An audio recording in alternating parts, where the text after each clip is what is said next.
Cody, you fucked it up. We were ready to be on Disney Plus, and just from this one fucking episode... No. Yeah, just because you had to describe squeezing a cannoli out the turtleneck so vividly like that. Okay. Hello, welcome to Roast Mortem, a deep dive into Asian politics, especially the ones regarding Pokemon. My name is Tom. Konnichiwa, I'm Travis-san. Domo arigato. I am your Cody. Wow. Cody for the evening. Also Wait, knows don't touch that. Also knows as Senpai, right there. Yeah, Cody's the only Asian here for first-time listeners, so he's allowed to mess it up. No, it was a weird, changing of gears between, languages. I, didn't push down on the clutch enough or something. And it came out you got stuck going uphill. It's fine. We all been there. Mike's out tonight, so it's just the three of us. Oh, geez. Oh. Is Mike in Asia eating a lot of sushi? Mike's on the south shore of Long Island eating what I assume is either McDonald's or Burger King in his bed. Exotic. He probably ordered it at 11 o'clock this morning and has been snacking on nuggets till this very moment. Heard us talking about him yes. with his superpower hearing and is just fuck. In fact, I'm going to Venmo him right now for the McDonald's. We're nice guys here at Roast Mortem. All right. Yeah. Thanks for Mike, I hope you us. feel better. Eat your McDonald's and make sure you get your vitamin D. Yes, and always make sure to ask Travis how his week was. Whoa, what a segue. My week is great like a segue. Okay.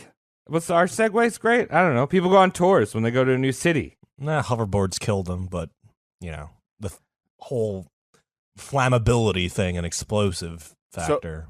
Your week was good because you were thinking of the segue. I was, but so I got my lovely aunt. I don't think she listens to the show, or else this probably would have made sense. But she sent me a little Halloween package, which was great. Had cookies in there. She used to own a bakery. But she also sent a whole bunch of comics.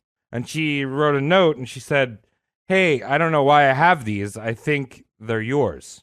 I'm like, okay. And I could already tell right away when I opened the box, it smelled like the 70s. It was old 70s comics.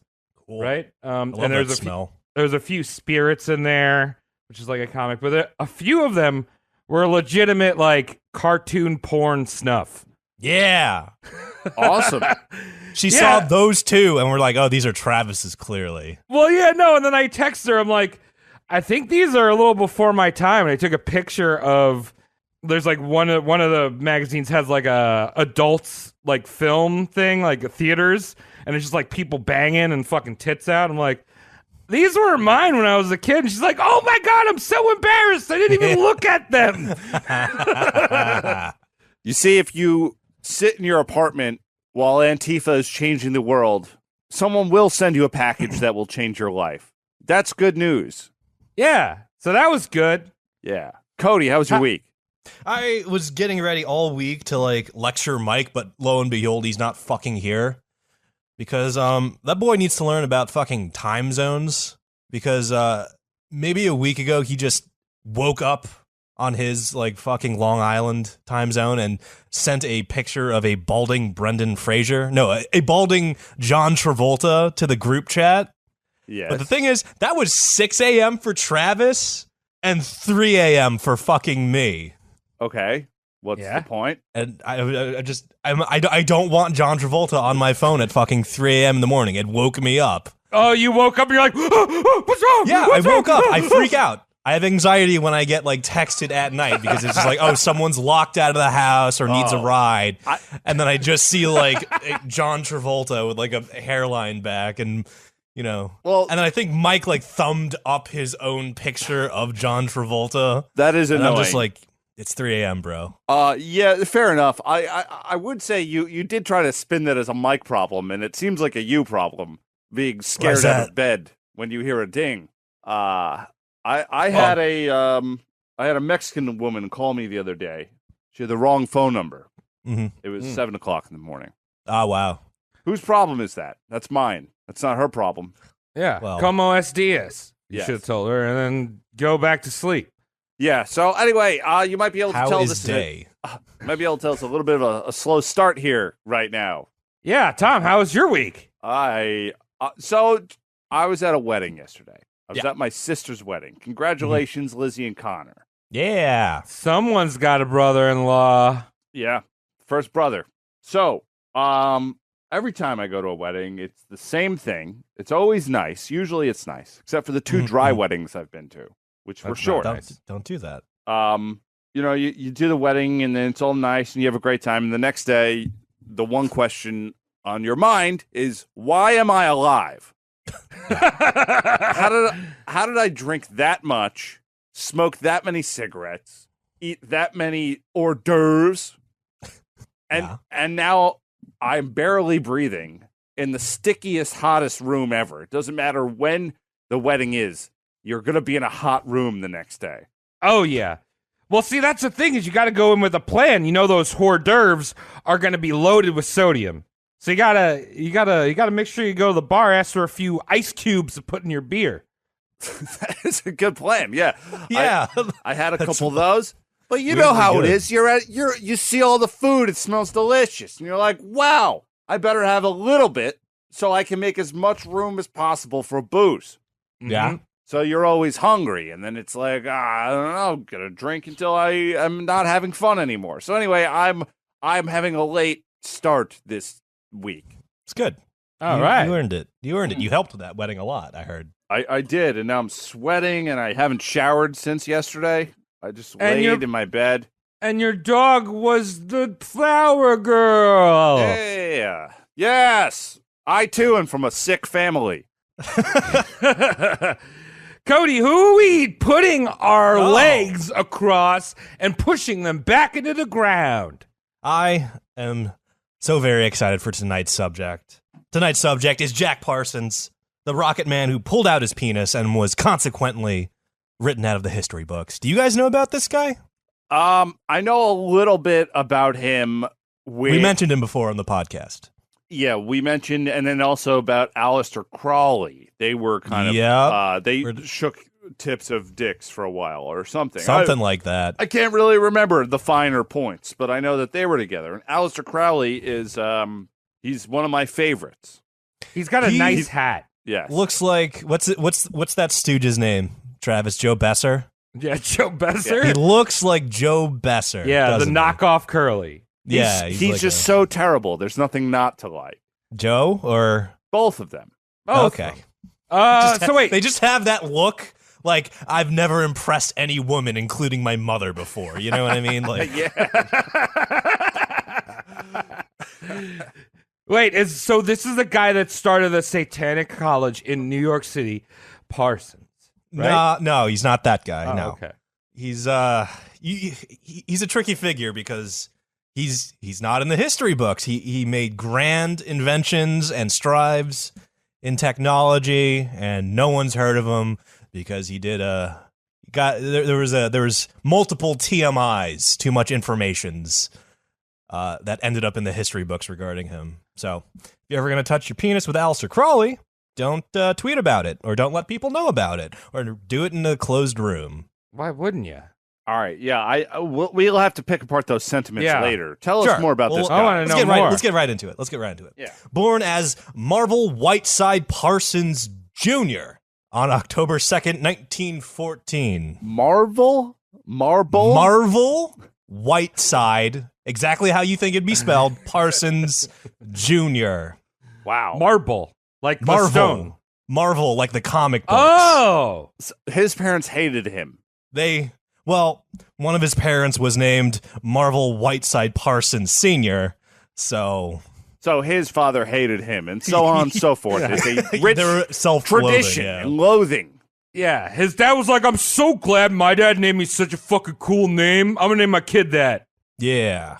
Shout out, October 2nd birthday, Zwick. Yo. Our sexy editor also has that birthday, just not the 1914 part. Because Marvel Whiteside is a mouthful and fucking stupid, he just went by Jack. So I feel like that nickname just dominates the market.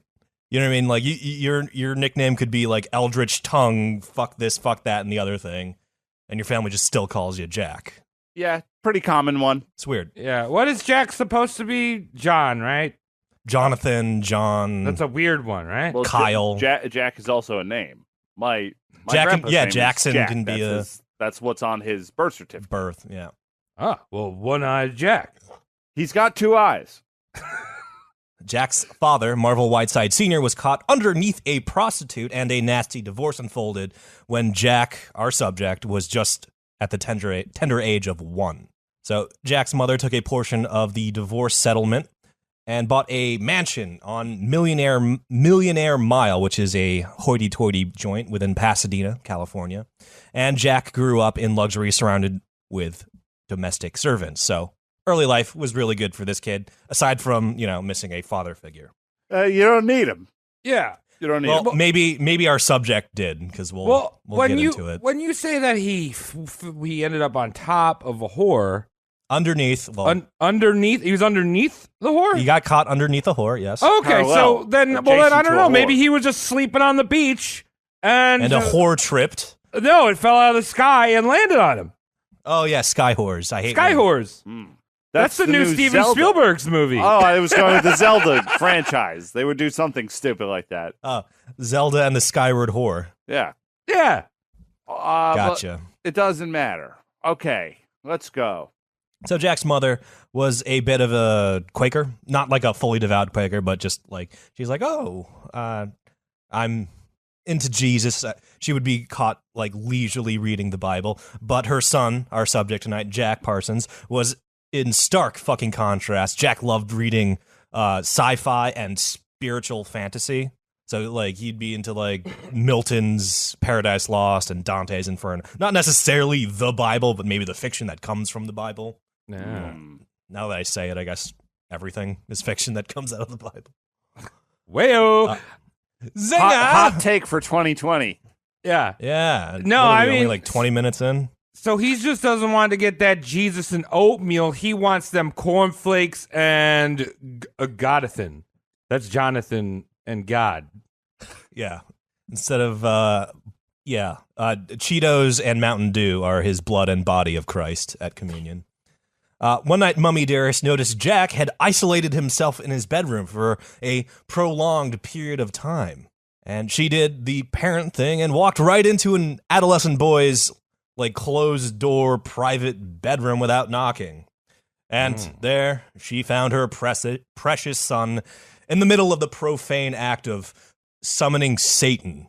And You mean he wasn't jerking off? No, what? Who thought he would be jerking off? Who could think an adolescent son in his own bedroom behind closed doors is jerking off? Well, you've Why would definitely you assume that? subverted my expectations fantastically there. No, Jack subverted everyone's expectations. You know what? Man, every time I tried to summon Satan, it never worked, and I always left the door open. Okay, here's my next question for you, Tom. Yes. Why did you attempt to summon a Satan? I don't know, dude. I can't explain anything I've done. That's the thing. People just summon Satan for no fucking reason. Yeah. Our boy Jack right now summoned Satan expressly for a specific reason. He's like, I want to talk to the man downstairs right now. Did he have a formal complaint? No, he wanted to do the whole trade his soul thing for something. What do you want? A rocket ship. Oh, It's kinda shit. stupid. That's smart. Every time I summon Satan, I got a tiny, gooey rocket ship that shot all over the wall. Oh, boy. Want to touch that? Or Or Yeah, all over my raccoon pillows. I could tell that we all need to do some improv exercises come the Yeah, we next can do that. episode. We're a little wonky. It's probably my fault for being waterly retarded. dehydrated? Was that? I have plenty of water, it's just moving slow. You got slowest Slow water. So he wanted to talk to the big man Satan for a rocket ship. He's like, hey, come in here, take my soul, give me a rocket ship. And his mother was just like, please never do this again. But this is the first time we see a rocketry aficionado moment from our boy Jack Parsons. But it's just this weird thing where he got caught asking Satan for it, or attempting to ask Satan for it. But that's the beginning of his rocketry fixation. Right. And, hold on 1 second. Before we move on here, I know I said that was kind of stupid, but as I'm warming up the engine, if he had sold his soul and got a rocket put in the front of his mansion on this millionaire mile, that mom would be so happy. She'd be like, this is the best thing that's ever happened. We have a rocket. My son is indentured to Satan. Yeah, but you wouldn't care. When you go that high up in the air, it's like, I'm rethinking it. I take back my stupid thing. Wow. Satan for rocket. I would do it. Wait, but Satan's like a tricky genie guy, so he'd be like, I want a rocket, and he'd give you like one of those like 6th grade tiny rockets. I just watched like, ha. I just watched that movie, The Wishmaster, for the first time today. How's that? Is that the one about making tiny rockets? No, but it's the same kind of like tricky Satan thing. Monkey's it's like paw wishes. Yeah, it's not even that. The deity, the jinn, just pops out and he's like, I bet you wish I wasn't killing you right now. And everyone's like, oh, please don't, you're killing me. So then he just kills them. And he's just like, my wording was different. Gotcha. Yeah, he's just like, oh, I see you don't like that guy. Would you trade your soul if I took care of him? He's like, yeah, I want that guy to get cancer and die. And then he just gets the most violent cancer I've ever seen in my life. And he's blowing up. Yeah. The tumor uppercut him for some reason. I'll never understand that movie in its entirety, but I did fall asleep at some parts. Anyway, continue, Cody. Sorry. The young Jack Parsons quickly realized Satan would not help in his rocketry dreams. So he had to roll up his sleeves and put in his own sweat equity. In school, his peers made fun of Jack for being effeminate and a nerdy rich kid. I guess that's kind of the turf when you're raised by a single mother. Yeah, you're gay. What's the point?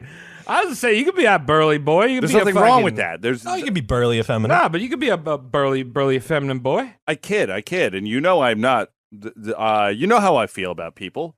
They're all great. Every one of them. Every one of them equally forever. Yep. He struggled in school as historians believe he suffered from an undiagnosed case of dyslexia. Throughout his middle and high school schooling, Jack developed that circle of friends that wore pocket protectors and were a little bit too into fireworks. So, right. Rocketry kids before they touch rockets. So this is back when, like right now, I feel like now it's so different. Like when we were kids, we knew a time when nerds were nerds, but nowadays people are like, oh, that's so nerdy, but like that's cool. These are like the OGs. Kill the nerds.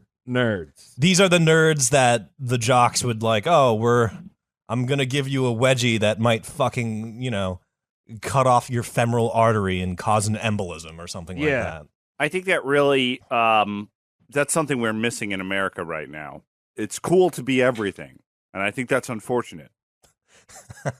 Yeah. Imagine if the tables flipped where the jocks were the ones being made fun of. Like, you're fucking running around catching a ball? But it doesn't make sense, though. But I like it.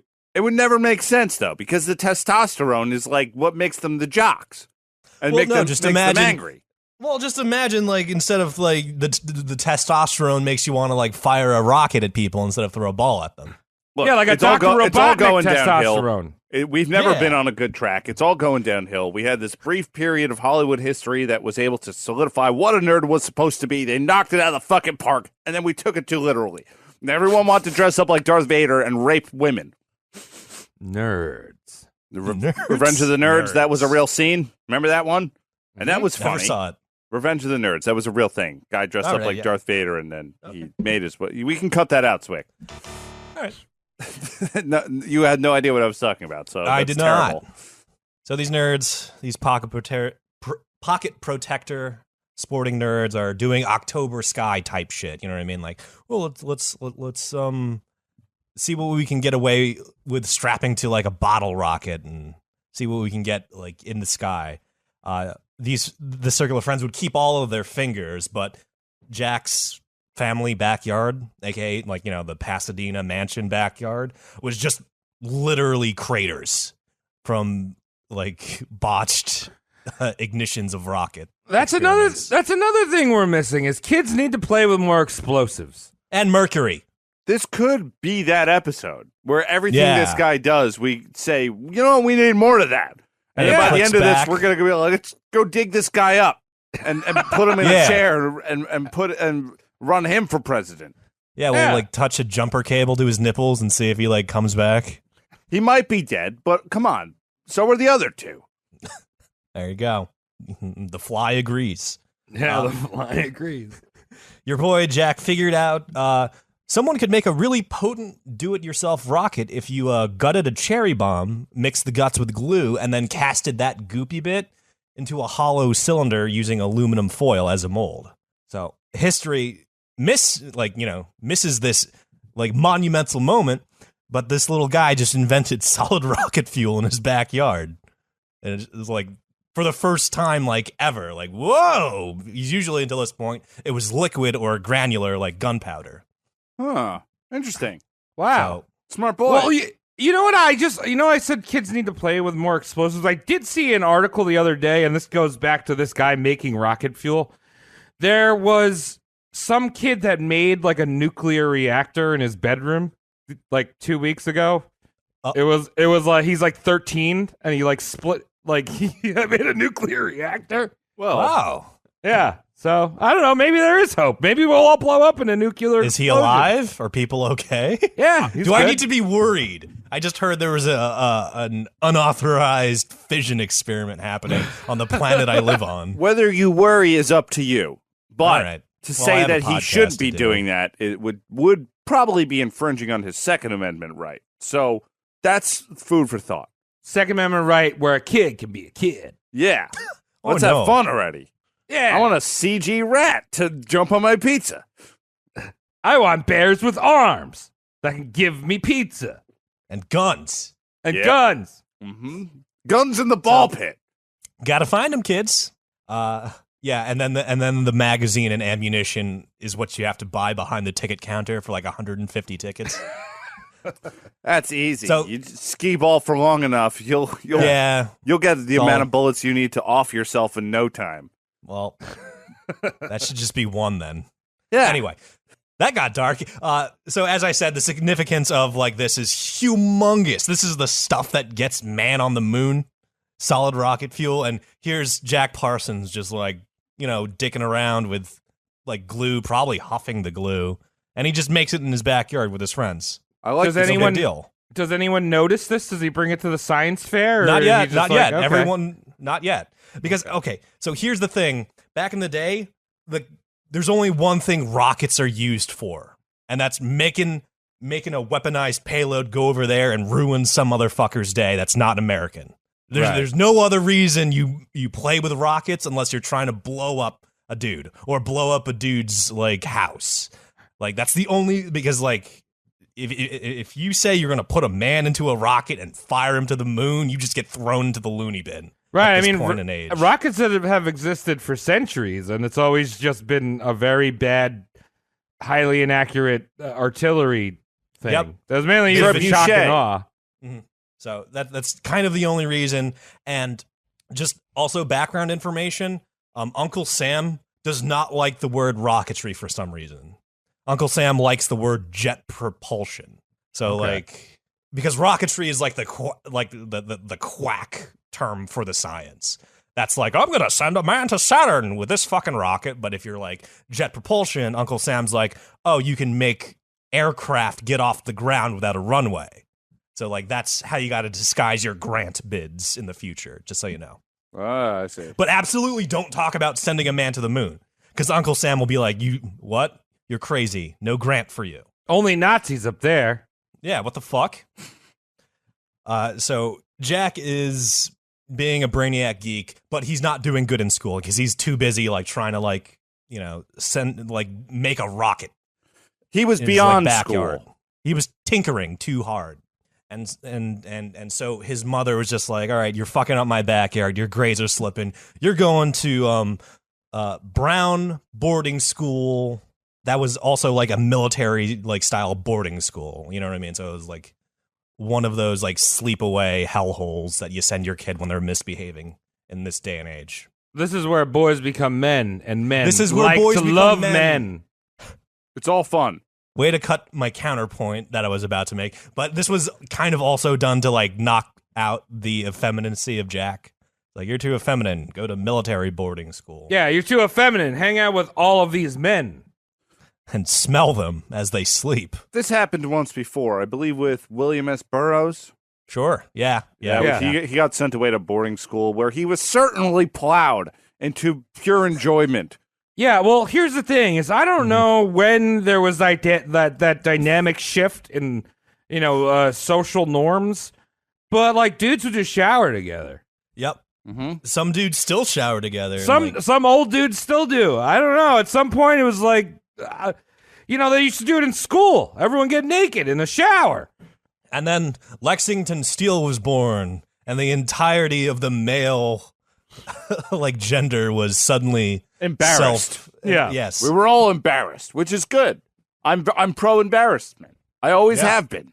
So he's off seeing some Lexingtons at this all boys school. Actually, Travis, his stay was cut short because our subject, protested the boarding school maneuver and just started blowing up toilets in the boarding school until he was expelled. Champion. Which is, the magic number is 2, by the way. Oh, geez. Did he also start the clothing line Champion? No. This man is a champion. He's a champion. Also, for you kids out there, Champion used to be the Payless brand. Fancy. Yeah.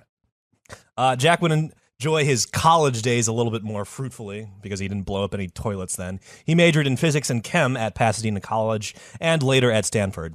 However, the sudden death of his grandfather would render college studies a little bit too unaffordable for the young Jack Parsons. So, went to the school, didn't bag the degree, but the thing is, he's living in that glorious, halcyon days where the learning was enough to get you a job, not the degree. Right. Well, what it's turning into now. Yeah. Again, which is nice, I think. Yeah. So without a diploma, Jack still bags some really, really lucrative employment at the Hercules Powder Company. And this is a powder company that specializes in selling you gunpowder, primarily marketed to blow the fuck up tree stumps. Oh. So they're just like, got a tree stump? Put a powder on it. Light it up. That's how you tree get stump rid of will be those? gone. Yep. Oddly specific. I know, but I guess it was just the most immaculate way to market gunpowder. You know what I mean? You don't want to make a print or a commercial that's just like, need a fucker dead? Use bullets with Hercules gunpowder. It had to be watered down to be like, you need a stump gone? Use Hercules gunpowder. Right. Okay. Do you think that they were selling this powder as just plant it in the ground and a tiny Hercules will grow and punch that tree out of the ground? Into oblivion splinters. I like that. That's a good ad. That ad would hook me, Travis. So this is really good employment. Jack is doing what he likes, playing with stuff that goes boom. He's making $100 monthly salary, which is $1,800 current day equivalent. Not bad. That's good. But more importantly, he gets to quote unquote steal office supplies for his own experiments, aka the finished gunpowder or the ingredients required to make gunpowder. So during his time at Hercules, he's just stealing explosives. Amazing. You gotta be kidding me. If I was to work at the McDonald's plant that makes the tiny onions, I would be bringing them home sometimes. I'm surprised you don't do that now. I should. Yeah, because you actually have a very respectable job. And not to say that working in fast food establishments is a bad place to be. It's just where you are at the moment. But I thought that you, Travis Lee, would aspire to put yourself in a White Castle, put yourself in a McDonald's, get your hands dirty, study the things you love. Just so I can get those tiny onions. How do they make them so tiny? Mm-hmm. Also an explosive material, but you just have to eat it first. Yeah. But also, Cody, I was going to ask you a question. Mm-hmm. I feel you're a word boy. Cody's got all these words that float around his head all the time. I've got about 7. But Cody, so there's a pyromaniac, right? Is there a maniac for explosives? What would that be called? What's the root of explosive? A boom maniac? Explomaniac? Concusso maniac. It's a boom boy. We all know it's a boom boy. Boom boy! The boomer. Yeah. So he's there. He's making bank. He's, playing with gunpowder to his heart's content. He marries his sweetheart, his girlfriend named Helen Northrup, 1935, age 21. Very nice. And just remember that name, Helen Northrup. She'll come back in an embarrassing way. One of Jack's childhood friends has a Caltech networking in. It's a professor, and the said professor was just like, oh, hey, you kids are into rocketry. That's a nice nerdy endeavor. How about I give you keys to the abandoned Guggenheim Aeronautics Museum and Laboratory? What? And this is a laboratory that used to be functional, but like it shut down because of the Great Depression and funding dried up. So it's just like this dusty building, and this professor's like, do you kids want a dusty building to blow shit up in? And Parsons is just like, yes. Cody, I have to ask this, though. Mm-hmm. This seems very generous. Was this professor playing a prank? Were those keys his to give? Yes, they were actually his to give. Okay. He didn't want to get the hell out of my fucking classroom. Here, go get in trouble over here. It was so inconsequential because the professor was just like, oh, these are just kids.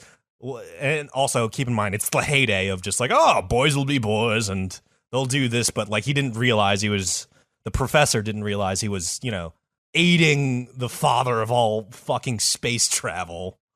All right. And, in our time frame here. So Jack gets a building to do his shit in, and he also gets a place for experiments and all that good stuff. And a few people that are willing to, help him out. Imagine if a teacher gave you keys to, like, your local, like, abandoned building. Like, for us, it was Kings Park Psych Ward. Yeah. Like, where people go to take gothy pictures against broken windows or smoke weed. Do Molly. Yeah, and do Molly. But these kids are making science happen, and the teachers is like, dude, it. What could go wrong? Only good things can come out of this. Mm-hmm. So, as I said earlier, until this point, rockets were either used to, like, blow something up or maybe, like, propel a signal, like a flare into the sky. But the mad lad Jack was just like, I'm gonna put a man.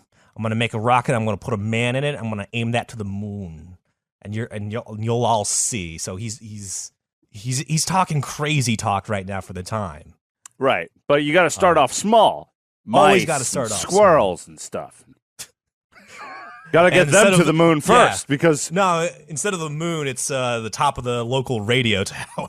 But think about this: if you can get 100 mice to the moon, now you have a rodent problem on the moon, right? Yeah, that's true. So now you have cheese. You've instantly created an economy.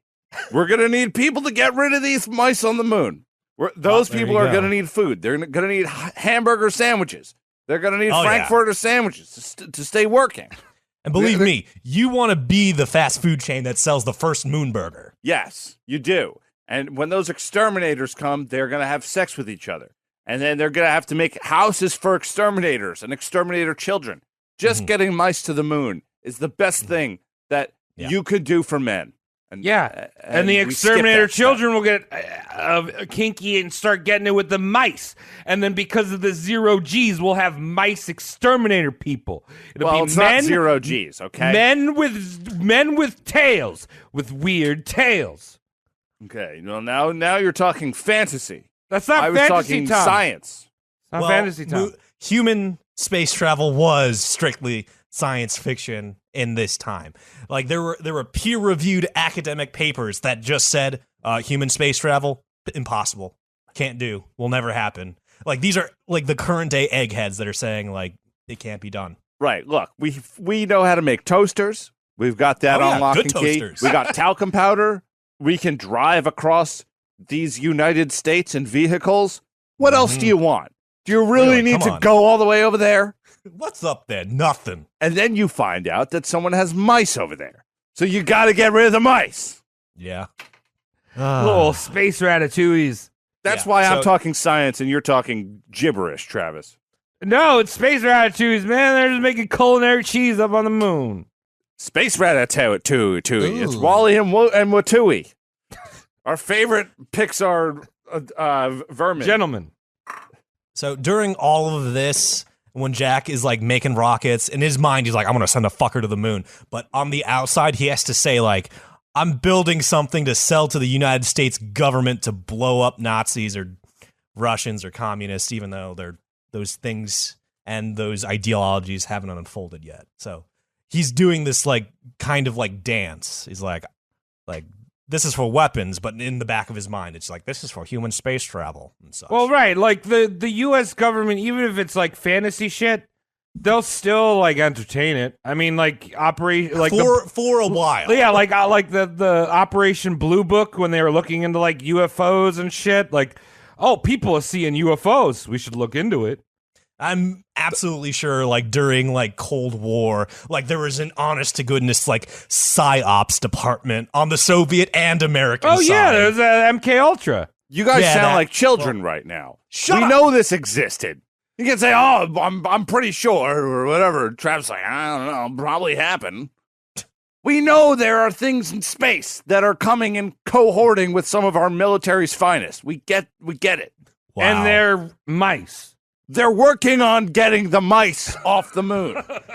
It's a problem. That might be theoretical, but you understand the premise, which is the important part. Understanding. We're on the same page, hopefully. Got it. Send more acid to the moon for the mice. That's an escalation now. I'm fine with it. All right. Now, suddenly, because Jack Parsons has got a lab and a little bit of funding and materials and know-how, rocketry's becoming a cool kid thing to do.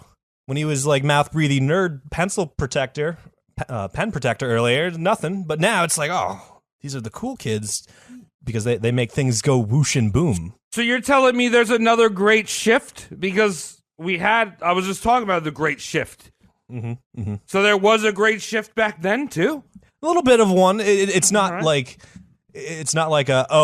everyone across the like scholastic US is getting into rocketry, but it's just like, oh, the cool kids are, doing interesting things and you can hang out with them while they're doing it. Not like today where like schools have like robotics teams, which I'm so envious about. That sounds cool. Yeah, like we really got the short end of the stick. Because I know. Because think of it like this. Like back in like the Great War times and stuff like that, everyone was just able to do whatever the fuck they wanted. They left the house in the morning. They came home for dinner. That's it. They would put cats and dogs into boxes and make fire trucks out of them, like the Little Rascals. Yeah. And no one told on each other for racial slurs, and it was a good time. And people got beat up, and people got rich. We beat up. We were the first to really be put into like a hardcore regiment of like, this is when you're home, this is when you're at school, this is when you get to watch Animaniacs. Mm-hmm, mm-hmm, mm-hmm. We were the cats and the dogs in the box to make fire trucks. Right. So kids do have it rough today, but they do have robotics and stuff. Yeah. Yeah. Fuck you, Mom. Here's my robot.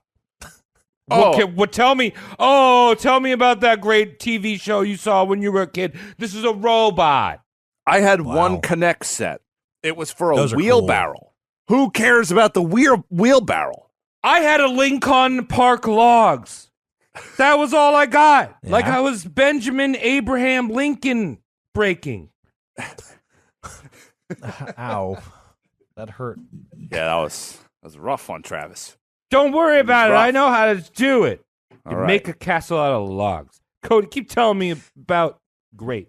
Jack's rocketry aficionado network crossed international lines. He even nerded out with his rocketry findings during international phone calls to Germany.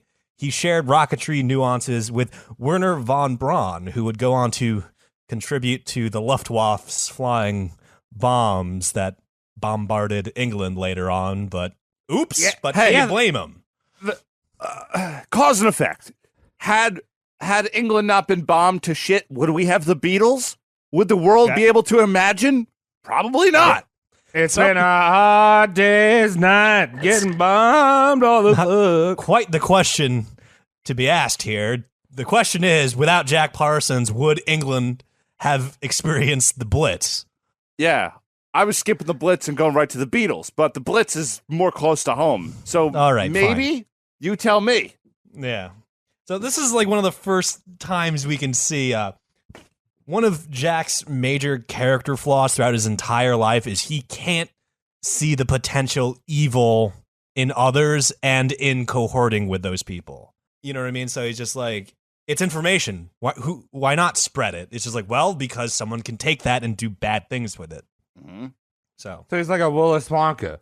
I guess. What? I don't know. The everlasting gobstopper? What are you trying to get at? Willis Wonka brings the children in so they can take it and make weapons of mass destruction at the chocolate factory. No, I missed that. Diabetes isn't weapons of mass destruction, okay? Just Ask because Wilford. It's bad, but it's not mass destruction. Maybe it is, actually.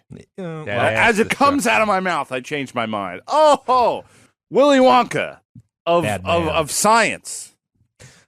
Rocketry becomes a serious group effort with the Guggenheim Museum and labs. He gets a little bit of people, and they have to go out and experiment in solitude, away from fucking buildings and college campuses. So they go to the Devil's Dam in the Pasadena desert, I think. And because they have an excuse, and the dam is nice and quiet and away from people, all these kids just get hammered and fucking high all the time because no one's looking. Fuck yeah. College stuff, you know. Sick. I wish I was there. Is he still Right? hailing Satan? He actually scared himself when he initially did that Satan conjuring. Like, in his diary, he wrote, "Oh, it worked, but I'll never do it again." Like, Sure, it worked. Yeah, it totally worked. Yeah, it worked. Well, I don't know. Yeah, that worked. I summoned my mom. Maybe Jeez, never do that again. zing ha.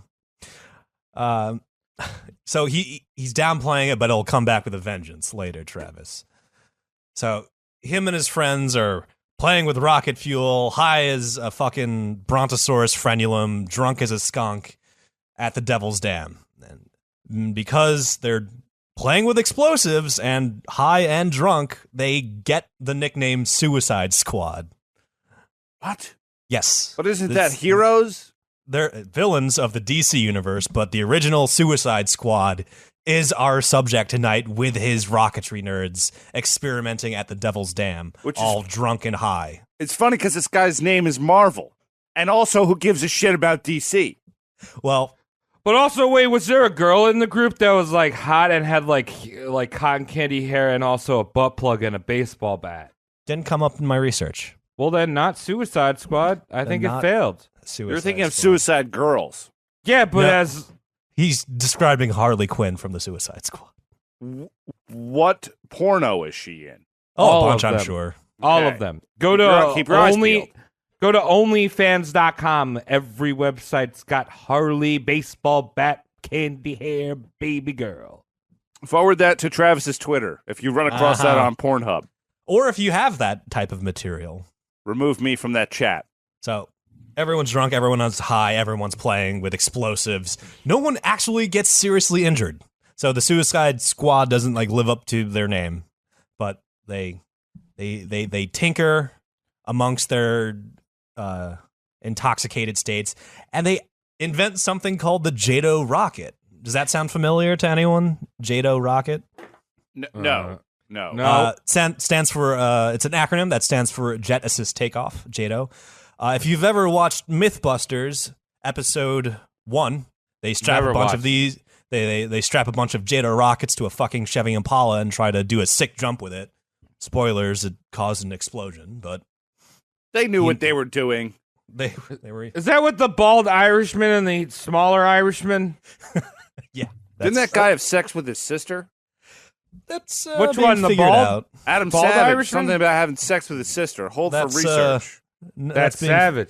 That's being figured out right now. But oh yeah, that's it. Yes, there's allegations of that. I saw he bought one of those robot dogs. All right. Well, from Boston Dynamics keeps popping up, so let's move along. Okay. So wait, Chris D'Elia had sex with his younger sister? Okay. He's been messaging a lot of younger sisters. Yeah. Not his, though. No, not Adam Savage's or his own. So they invent JATO rockets. They hone them. They're really fucking good. they're the best. They're the most powerful rockets to date. And I'm not exaggerating. The United States Air Force got wind of these college kids dicking around with JATOs that outperformed the current military-grade rockets with flying color. Wow. And so the US, was he was the brain boy of it, or was he? This is a team effort. It was a team effort, but he's the guy that has the chemistry and physics background on it. He's mostly doing the chemistry stuff because, keep in mind, when he was a little kid, he mixed the cherry bomb guts with the glue and made solid rocket fuel. Yeah. Implemented that into these JATO rockets. All right. So the U.S. Air Force is like, what are you nerds doing out at the Devil's Dam? So they show up, and the U.S. Air Force is like, congratulations, you pencil dicks now work for Uncle Sam. Okay, that's a different type of being arrested. Yeah, like you work for Uncle Sam now, and you're arrested to job. Yeah, you're arrested to employment. So all these mouth breathers suddenly had a lucrative R&D U.S. government contract, and the fucking cherry on the entire sundae is the government bought them their own labs, fresh, brand new, ground up. Laboratory for them to play with jet propulsion. I love this because then I get to think about I'm probably still paying that off now. Yeah. Every time I hear about guess what the government did? They got a brand new facility, which is sure to be abandoned within 15 years. But it had a hot tub. Well, yeah, but Tom, don't worry. Hot tubs. Don't worry. The ones they're building now won't get paid off until our great grandchildren. That's the only comfort I have. Well, this laboratory was not defunct after 15 years because this went on to be the JPL, aka the Jet Propulsion Laboratories, aka the thing that would become NASA once Uncle Sam's military budget left the room. Wait, did you say Nassau, like the county NASA. on Long Island? No, fuck you, NASA. Whatever that stands for, North American Space Association or Agency or whatever. This guy made NASA. This dude just made NASA. This guy made NASA, and there's nothing named after him because he touched his penis in an occult way. Good. Without this guy, we would not have space ice cream. We would not have Space Camp. We would not have Nickelodeon Gak. We would not have Pikmin. We'd probably have Pikmin. Yeah, I don't know. No, it's about a robot spaceman. Well, you might be right then. So, this guy's the daddy of NASA. He looks like Olimar. Jack Parsons is actually quite the looker. I think I showed you a picture of him on a prior episode. Wait, would I suck his dick? I don't know. You Google him. Probably. Take a quick Google break. Have a look at Jack Parsons. There's a few Jack Parsons, so you might have to do Jack Parsons Rocket American Nerd. Chemist. I found him. That sounds like him. I found him. He's normal looking. I give him a high five. He's normal looking for 2020, but this is the 19 fuck-alls. You know what I mean? Would you? Hold on one second. I have a woman in the room. Travis, your fake gay thing isn't working right now. Yeah, I know. It'll work later when you get real tired. When I turn gay. What do you think of this guy? Is he handsome? All right, good looking. We got a good looking from a woman. Lady approved. Lady approved. All right. So, Cody, you win. You're the closest to a woman tonight. You get the Lady Award. You were spot on. So as I said, this guy made NASA. Where are the streets named after him? Where is his statues? Why aren't we teaching about him in grade school? Because Satan and masturbation. That's why, goddammit. Oh. So Jack Parsons gets back into his occult stuff, and one of the big occult things he's into is sex magic. Sex magic with a K at the end of it. Baby girl, sex magic, baby girl. And that unfortunate revelation nearly wiped him out of the history books. You're welcome for tonight, because I found the little bits we have and made a podcast episode out of them. Hooray! Cody, so far this guy is so fucking rad. Yeah, I like him. Well, he helped bomb England in the future, but he doesn't know that just yet. It's not his fault. He's just a little too oversharey with his information. All right.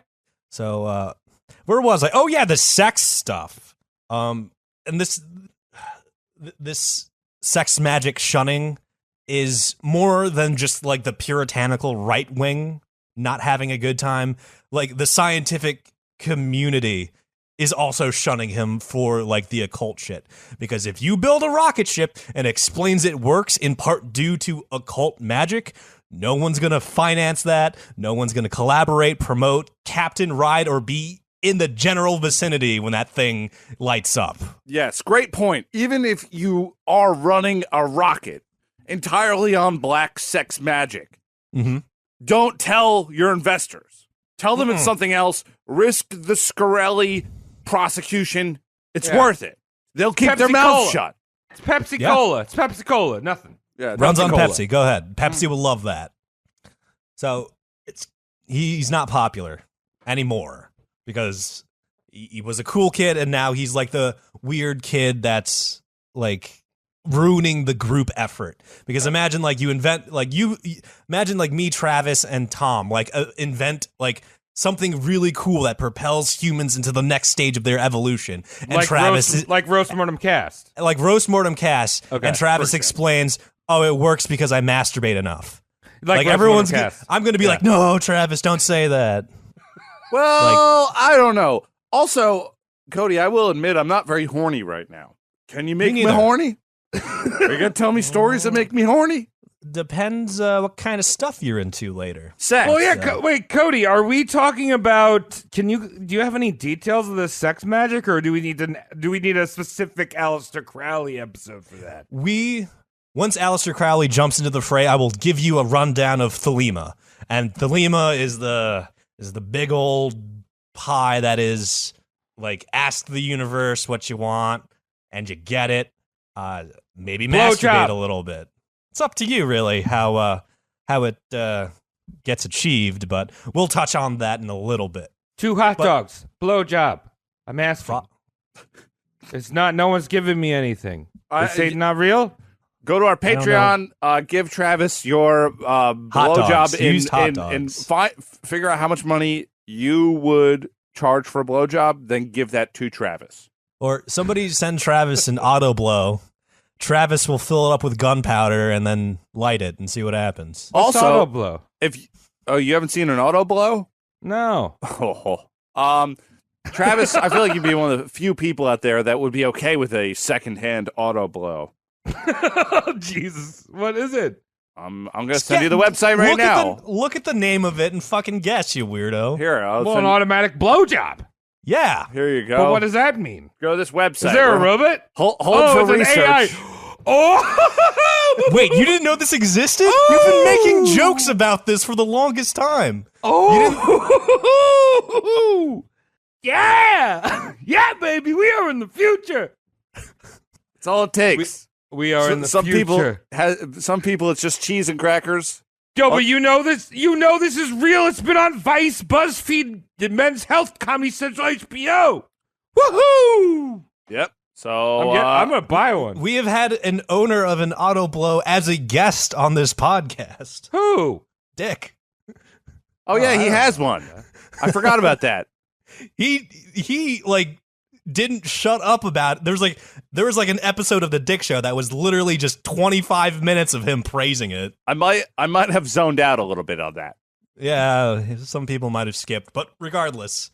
Yeah, Cole, can we just like stop the show now? I gotta buy one of these. I had to do my research. Zweck, put a cut here. And we're back. Hey, 3 days later, I feel great. I feel fantastic. 1 day shipping. Beautiful.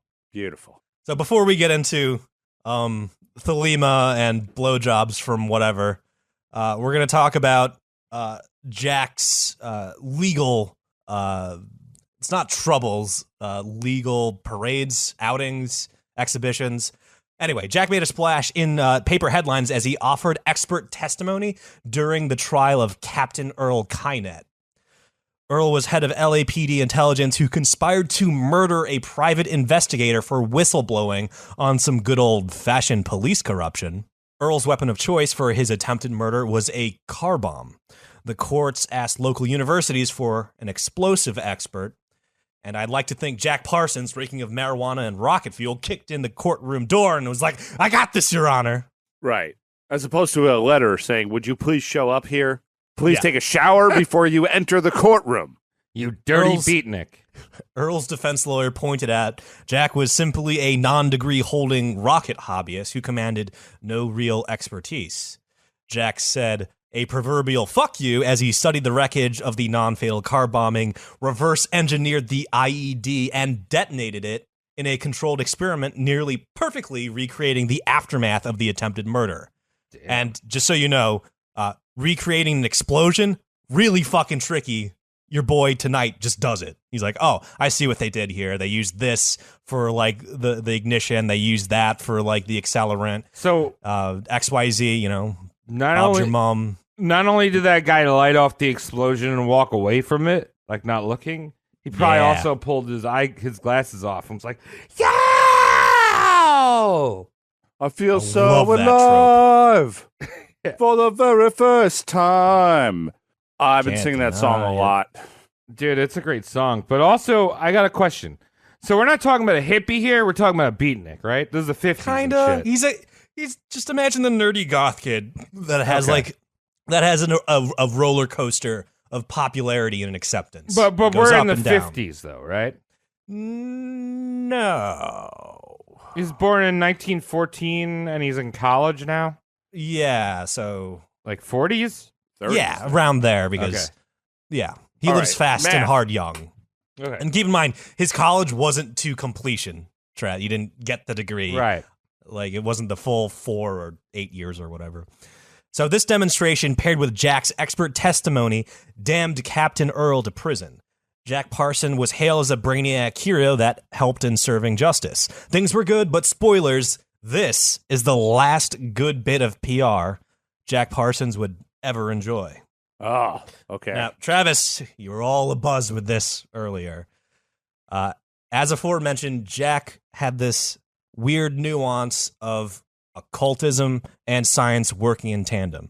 But as I said, you got to downplay that occult shit. Otherwise, everyone just doesn't want to play with your rocket if you say it works with Satan magic or magic or black magic. That's why Crystal Pepsi failed.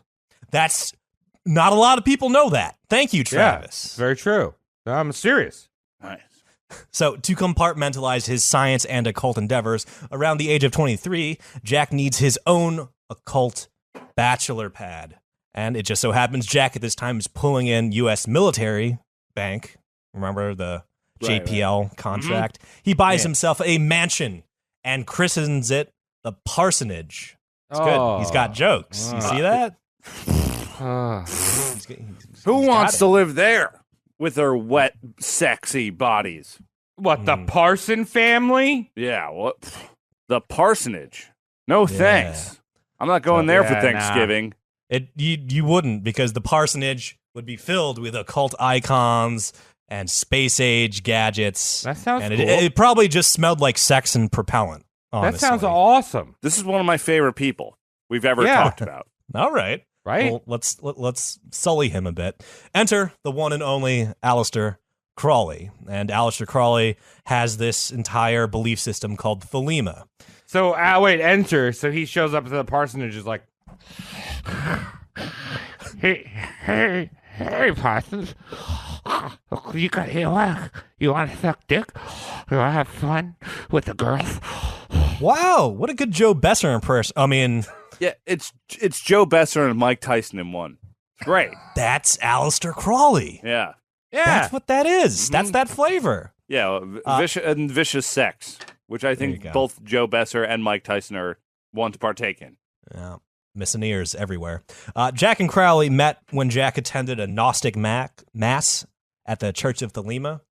A Gnostic mass kind of resembles a regular Judeo-Christian mass, except the officiating... Instead of a priest, it's a priestess, and she's naked. Oh, damn! Is a priestess? I've been grappling with this since I researched it. Would a priestess be hot? Because I'm just imagining a female priest. But then again, if it's Aleister's brainchild, he probably had the requirement of the priestess being hot. Every female preacher I've ever seen has bangs, and they're clothed? terribly kept. I can imagine this particular female preacher being a little more in tune with what she looks like. Maybe doesn't have so much man hand on her. Maybe she's got a delicate way to flip her phone book. We're going to use that instead of the Bible, right? I don't know what is used at the Gnostic Just reading names and numbers. We all know 7 exists. Raise your hand. I. Church, come on up. Get a Ritz cracker. These are not blessed. I have picked them up out of the garbage. Raisins. I'm throwing them out. This is what we do. Ooh. We don't drink wine. I buy raisins and throw them out. I think you're what you're probably looking at here is you're gonna have better lookers at the Hooters. Remember, this is like the 30s or whatever, 40s. Yeah, you got better lookers. There's gonna be sexism, so you're gonna have better lookers at the Hooters. Aleister Crowley is going to the Hooters, and when the girls get rejected, those are the priestesses. Nice. Yeah, we're Shout out to 37. Steve Eggs. Right. So, quick rundown of Thelema, a.k.a. Aleister Crowley's belief system and brainchild. Their motto is, do what thou wilt. And the easiest way to boil that down is, when you ask for something, it gets a little bit closer to being true. Even if you ask an empty room with no listeners and microphones, if you ask for it, it is a little bit closer to becoming true than it was before you asked. That's all it is. At the core of it, that's all that is. And because your parents don't usually like the term occult magic or sex magic, they had to change their wording and make a book called The Secret, which is the same exact thing, but instead of saying sex magic, I got that. My parents gave me that. When I graduated, it was a book. It's called The Secret. It's pretty much Aleister Crowley's Thelema, just with the penis parts, chopped out. Really? I had no idea that was the origin of that book. I know. No. I had heard somewhere that book is bullshit, and I Yes. would like to go with that idea. I didn't know. I know that Aleister Crowley's full of shit. I'm not surprised there. The origins are surprising to me. Is that too personal? Yes. It's not all shit. It's just like Thelema is weirdly one tick above placebo, which means like there might be something to it. Like, you know what I mean? Like, it might just be like a psychological self-motivation thing. It might just be like, if I tell you guys I'm going to make a harem, it puts me under social pressures to make my harem. Otherwise, I'll look like an idiot in front of you guys. Like, where are you making this harem? Tallahassee.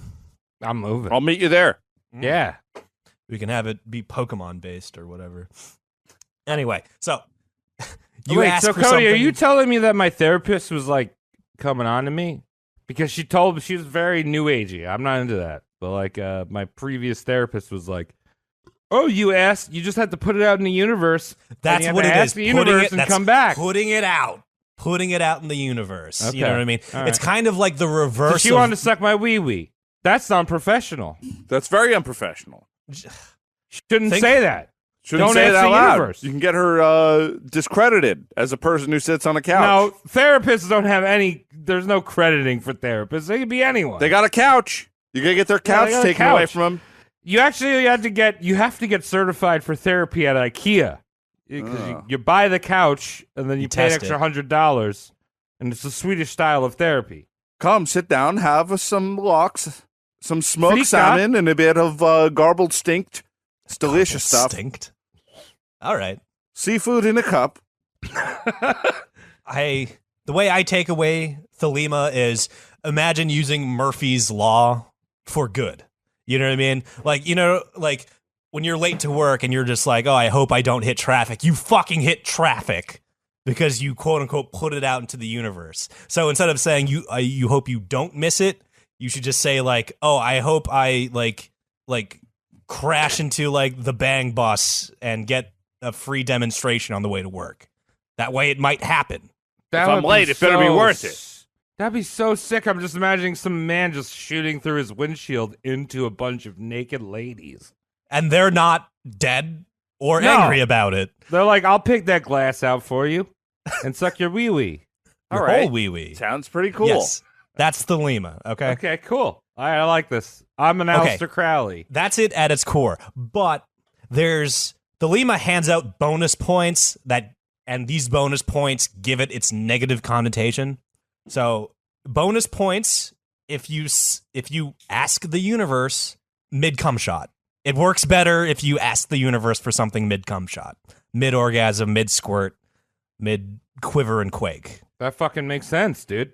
Does it? Does it really, Travis? Have you ever asked to come while you were coming? And it happens twice? every time. Wait, that's what you're asking for? Yeah. Imagine that.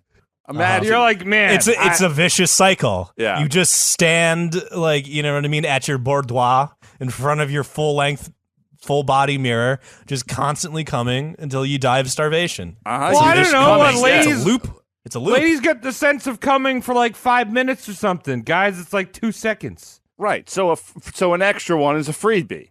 Yeah, I want an extra one.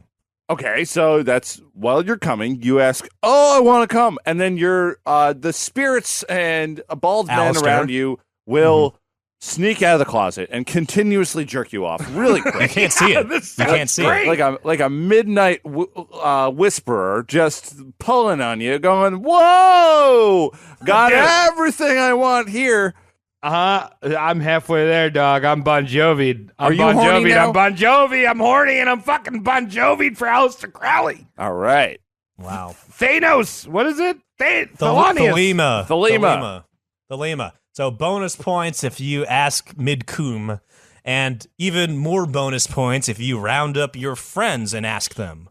So naturally, it's this evolution of just, oh, I should round up my friends and coom with them while asking for something. Oh. So you're supposed to like run up to your friends, jerk off, and be like, "You want to come to a fucking event with me?" Pun intended? No, cum intended. All right. I know. I was asking. I don't know. I don't know either, Travis. I don't know either. Hey, man, I'm not gay, but I'm asking you out, bro. I'm coming. Everyone's coming out on top. You understand? There you go. We're all coming out on top. Yes. And a little gooey. So naturally, Thelema, with these two bonus multipliers, like, oh, if you ask while coming, and if you ask in a group, that just naturally sets up orgies. It's like, oh, hey, we're going to watch the game, have some barbecue, and then ask for shit while coming with the mates, with the boys. You want to win fantasy football? Yeah. Instead of cracking a cold one. Yeah, instead of cracking a cold one with the boys, you're snapping a hot one with the boys. Jeez. Yeah. Damn, that's violent language here. Are we now an R-rated podcast? None of that would have been bleeped on television. I know I worked in broadcast. Cody, you fucked it up. We were ready to be on Disney Plus, and just from this one fucking episode... No. Yeah, just because you had to describe squeezing a cannoli out the turtleneck so vividly like that. Tom, good verbiage, my friend. I appreciate that. Well, we're so one thing screwed. leads to another. All right, I'm sorry. I can I'll show stop. you the world. Shining, shimmering, splendid. What? Came on your face. One thing leads to another, and just suddenly you just got orgies going on. You got chanting and orgies, which is pretty much what everyone thinks, occultism is. Just like, oh, look at these guys chanting and coming everywhere. What's wrong with that? But anyway. We'll find out what's wrong with that. So anyway, this is what the parsonage becomes. Just a bunch of people kind of like... singing that Rusted Root song. Wearing out their welcome. Making all their wishes come true via semen trajectories. Coming on my way. Yeah, so like there's just a bunch of people at the parsonage coming and asking invisible people for stuff. Sounds like an explosive place to be. It's squeegee, like BYOS, bring your own squeegee. At this point, Jack starts referring to himself as the Beast. The guy who owns the number 666. And in Thelema, it's a little bit different. It's not an evil thing. It's a weird, like, sun figure the Beast is, instead of like a horned, cloven-hooved, like, monstrosity. Not a Lucifer type. Well, Lucifer means light bringer. Like, Lucy means light, and Ifer means transfer. I wrote that book, man. I know. It's good. Oh, well, I didn't write it, but I read it. So Jack wants the cool nickname. Same thing. You can't give yourself the nickname. You have to make it stick through your friends. Otherwise, you just look like a pompous rebrand. Like, hey, call me the Beast. So I always wanted my parents wanted to name me Wolfgang. And I always thought, hey, I should just change my name to Wolfgang. But then I realized, like, then you have to tell all your friends and, like, try to enforce that shit to be like, my name is Wolfgang now. I had a... It's like when Travis and I have a mutual friend that, like, transitioned. And he was like, "Oh, call me this now." And I'm just like, he was cool with it. Like, he was cool with it. I had met him after they transitioned, and like I didn't know what to call them. They're like, "Oh yeah, this is my name." But then like, there's other people that's like, you gotta call me this, you jerk." Yeah. And this person's lady name and this person's male name are not derivatives of each other. It's like polar opposite names that are just like, where'd you get that from? I don't know. It just seems like all work to be trying to be called the Beast. A rebrand. There was this guy who used to drink down at the bar where I used to drink, and his real name was Chester, and everyone called him Chester the child molester. And he tried to make Chuck stick, but we kept calling him the molester. It got really even though it's more of a mouthful. Yeah, he was very fair-eyed. He was scary looking. The Beast, Chester molester. Taught Sunday school. Yeah, so Jack's wife gets wind of all this and doesn't like the fact that strangers are jerking off in her house all the time. Like, wait, she didn't get wind of it the first day when she just hears like, like in the basement? Those are what rockets sound like, honey. Yeah. Testing a new engine. Don't come in. Yes. Unless you have protective eyewear, which is a bandana. Yeah. Oh, honey, that's just blindfold. Oh, he must be making one of his television dinners downstairs. That's what they sound like. I love the sound of bubbling meatloaf. Oh. Oh, no. That meatloaf needs to see a doctor. Hissing. Anyway. Hissing in the juices. So she wakes up. She wakes up during the first orgy. And yeah, she hears a kettle boiling, but it's actually someone's urethra. Right. Whistling.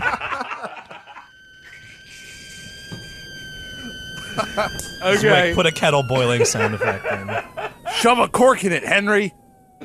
It's only 11 o'clock. So the wife, Miss Northrup, or assuming now Miss Parsons, is just like, hell no, fears for her life, and, pulls the eject lever and gets the fuck out of there. Not immediately divorcing him, but just running for the hills first. And honey, no, wait, join in with my Aleister Crowley. Come back to Aleister is here in person, just so you know. I do imagine Aleister Crowley as someone who's never swallowed his own spit, yet has swallowed several gallons of other people's spit. Over his lifetime or a weekend? Just constantly drooling, and then when someone spits in his mouth, he pretends it's a chicken wing, and it's like... I love it. He definitely tastes his own cum, though. He has to. It's part of his gig. Yeah. All right. Taste your own brand, you know what I'm saying? Cody, continue before I make out with myself. It's this weird scenario. It's this weird scenario where you can be a proven, on paper, in court, AAA rocketry chemistry genius that will eventually elevate humanity into the space age. But if you have deviant masturbatory habits, your chick still might leave you. It's fine. I think that happened to Elon Musk several times. Mm. Yeah, but now he's with, what's her name? Grimes, who happens to be, she was actually an accident. Her dad was jerking off, and her mother was cooking eggs. And while doing the splits. And then 9 months later came out a musician, they call them now. Mm-hmm. Well, you know how there's this thing on this is a little side thing, but there's a thing on the internet about breeding. Breed me. What, just saying it mid coitus, or is there a tab on Pornhub now that says breeding? I just want people to be like, hatch them eggs. Hatched. Hatch me, daddy. Hatched. Cover my toast. That Benedict my Arnold. It moved, Travis, when I'm thinking about Cody, that. you trying to hatch them hoes? I want to shoot semen so hard into you that the eggs crack in half. And they're no good. Or they're two small twins, a couple Warwick Davises that look like me. Damn, baby. My semen is like rocks. I'm going to fucking throw that at them eggs. Yeah. 9 months later, she just like poops out a scrambled egg, chives and hot sauce. Delicious. Isn't that just a period, though? A period is a scrambled egg. Don't be With, like, vile. with Don't the do shit- that. Don't No, do with the that. extra shit we're in there. still on Disney. We're still on No, Disney we're not. Plus. Cody ruined it. Not now. We're never getting on Disney Plus, Tom. We're on Disney Plus now. I have the animators working on the show. Oh my God. Yes. Okay. We're three birds. So eggs make sense then. It's not dirty. Yeah. What joke. he said was dirty. Yeah. So anyway, the wife is just like, oh my God, what the fuck is going on? I'm out. And Jack the Beast Parson is just like, well, fine. I'ma fuck your sister then.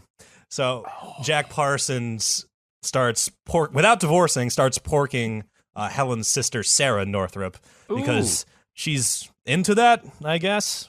So he starts fucking the sister Sarah because she's a little bit more playful and open-minded.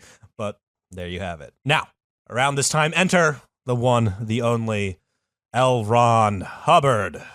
Hubby, baby. You know him, you hate him. We've got an episode on him. Go give that a listen. After this one, because this one sets it up a little bit better. Wait, so Elrond sucked his dick? I don't know.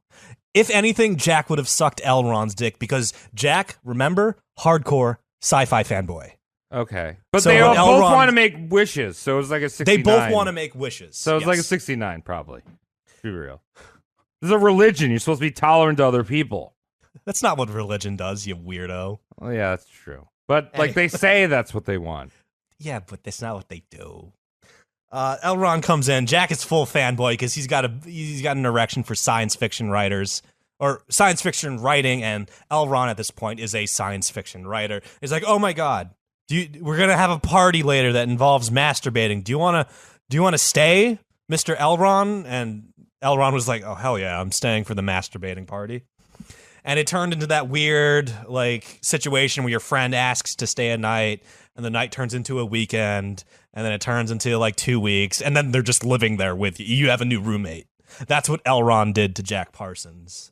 Wait, so Elrond just fucking you crashing on his couch? Yeah, probably a room. It is a mansion. They have multiple rooms, so Elrond like kind of got Elrond's his foot like- in the door and made himself a permanent resident of the parsonage. It's like crashing on his wife's sister. Do you think when he first walked into the place, he knew he was going to rent a room without Parsons' permission? Well, not rent, but Well, yeah, keep a room. move in, and he was really attracted to the various hoodlums and homeless people jerking off into candles. Mhm. Oh no. Oh no. He was like, "Oh, I like Seaman. this. These are my kind of people. The Rockets are cool. I like that you know Crowley. I know Crowley. When can we eat children?"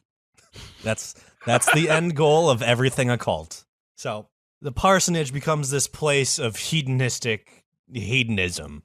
It's Great. kind of always going down. Someone's coming. Someone's chanting something. I like to imagine black robes. I feel like that's warranted. Black robes. Yeah, you take them right off. Occultism. Mhm. This is if I franchise the sandals. This is basically what it would be like. Yes, and if Travis franchised sandals, the cops would constantly be called on Travis and Jack. Hello, But we're here's the the thing. island police. We hear a lot of sexuals coming from in here. Now, I'm not saying that's illegal, but could you keep it the heck down? We have children on swing sets next door. No, don't worry about it. We're practicing our yelling chakras. All right, good day then, amigo. Island police out. Yeah, what are you trying to hate crime me? This is a chakra. All right. Ooh. Jack would somehow manage to stall, conceal, and divert suspicion before the cops actually got there. So it's literally like that sitcom situation where it's just like, what? Me? No, I wasn't doing that. Who the fuck said that? You guys must have been crank called. No joke, the local police showed up once when reports of a heavily pregnant naked woman leaping through flaming hoops while hooded figures chanted and masturbated. That was Steve Jobs' mother. Well, I'm also just saying, like, going back to our pagan roots, a pregnant Yes. woman needs to jump over a flame because it makes the baby stronger. It cooks the eggs. It gives it It a makes the nice baby walnut stronger. finish. Yeah, probably Yeah. you won't burn as Mahogany. much in the sun. Mm-hmm. It's nice. So this is smart. So the cops show up. Tell me why are we roasting this guy still? Shut the fuck up. So this is an entirely true thing that went down in the parsonage. Jack would just tell the cops, like, hey, I don't do that. Like, I don't know if you know me. I'm Jack Parsons. I'm the guy that runs that fucking, like, jet propulsion laboratory that, you pass into work and see every day. It's like, I'm a brainiac. I wouldn't be doing that. I wouldn't be caught dead doing that. Bye. So he's able to play like I'm a humble hometown nerd minding my own business card every time, and the cops believe it. Excuse me, because I'm drunk. Is he still in L.A.? Cali, he's like Pasadena. Okay. L.A., Pasadena area, right. His entire life, up until he scoots over to Mexico a little bit later. Okay, I just want to make sure he wasn't in like some pagan area like New Mexico or something. Patience, my friend. Another notably strange ritual that took place on the parsonage, Jack would round up the neighborhood kids and invite them to go fairy hunting on the mansion grounds. Wow. I don't know what that's about. I know what it kind of looks like, and I don't like it. You know what I mean? Like, there's no hard, like, this was a pedophilia ploy thing, but it's just like, I don't know what else. There could be like some weird thelemic belief where fairies exist and children like are the only entities that can see and remove them, but this just doesn't sound kosher to Cody. Look, man, if it's like a family mom hanging out, oh, let's go catch some fairies. We're having fun. These people jerk off into each other's mouths on the roof of the house. Yep. It's not the best people to invite kids out to do anything, really. No. Well, and I'm not trying to be accusational, but it's more of like when you have a festering lumps of orgies happening anywhere at the house. Yep. Don't bring them around. Well, yeah, it's like Easter. You look for the cummy marks, and that's where the fairies have been. You have fairies on Easter? No, I'm just saying, like, oh, what is this sticky shit under the couch? Oh, fairies must have been there. Oh, yeah. Careful, kids. It's Careful. still warm. They're around. They're nearby. They haven't gotten far. like the fucking trackers when they see poop and shit, like they dip And their they fingers lick in. it, yeah. Must be close. Fairies. Fairy hunting. So federal authorities would suspect and think Jack was even more suspicious when your boy Jack loaned a friend of his a pistol, and said friend took that pistol, got super drunk, and went on a carjacking spree. And once arrested, the authorities were like, where'd you get that? They're like, oh, Jack. So again, another instance of our subject tonight, Jack Parsons, not seeing the potential evil that can unfold after sharing something. Right. Because he already shared with Werner von Braun, like, oh, this is how I make rockets work. And he just, made the stuff that, was used in the Blitzkrieg. Amazing. So this is another instance of like, oh, you shared without thinking about it. So with Don't all share, this, kids. Don't share firearms, kids. Don't share nothing. We won't. Let's not open that up right now. Let's continue. Definitely don't share needles. Anyway, Yeah. with all this negative press, Jack got his ass canned from the Jet Propulsion Labs. Uncle Sam apparently doesn't like it when, the active scientists on their payroll have rumors of being jerk-off magicians with quasi-legal troubles. So Uncle Sam was just like, you're fired. And, Uncle Sam also doesn't appreciate the multitude of semi-public attempts of summoning gods or demonic entities. Go figure. The cat was out of the bag, and Jack was outright fired from JPL. Do you think every guy in history that's out there in New York City, like jerking off on the subway and exposing himself like a real creep, is one of the most brilliant science men No. that the world has ever seen? Maybe one or two. But they're underappreciated because they violently masturbate. Oh, they never change their clothes. Oh, we don't want to have them in the lab. They stink. Well, they're good in the lab. They're just bad everywhere else. What I'm saying is that you could do a lot about the homeless problem if you let these people play with gunpowder. Well, I'm just saying, sometimes some people have more venom than others. You got to get the venom out real quick. All right. Like it builds up. The venom dump. Got to get the venom out. Yeah, I'm familiar with the venom dump. Yep. Where the fuck was I? Late 1940s. L. Ron notes, oh, Jack just got fired from JPL, Jet Propulsion Labs. But he started it. He started, yeah. Throughout this episode, Jack gets constantly 8-balled and shunned from the industry he made. Fucking weenies. We don't want you, man. It's like the Big Bang Theory with Shelbert. One of my favorite characters. Oh, young Shelbert. Was he canned? Why are you talking about that? I'm talking about how he cannot interact with the human personality because Garfield met normal. Okay. What the fuck? Really stretching that one. No. Garfield and friends. Okay. Cody, continue, please. Ignore him for a minute. Wait till he sobers up. L. Ron notices Never Jack is spending a little bit more time at home because of the firing. And Jack is sitting there moping, and L. Ron's like, hey, friend, I have got a once-in-a-lifetime business opportunity for you. Give me $20,000. I'll start a yacht company, and I'll cut you in as a partner. Sound good, Jack? And Jack, being the idiot that trusts his friends too much, apparently, was just like, yes, take the last of my life savings, $20,000, go start a yacht company, and when you hit it big, remember, I gave you 20 and make me a partner. And L. Ron was just like, yep, give me $20,000. Before I start the business, let me test the merchandise by sailing it around South America, and we'll go from there. Also, it's a long voyage around South America. I'm going to borrow your girlfriend for the entire trip. Bye.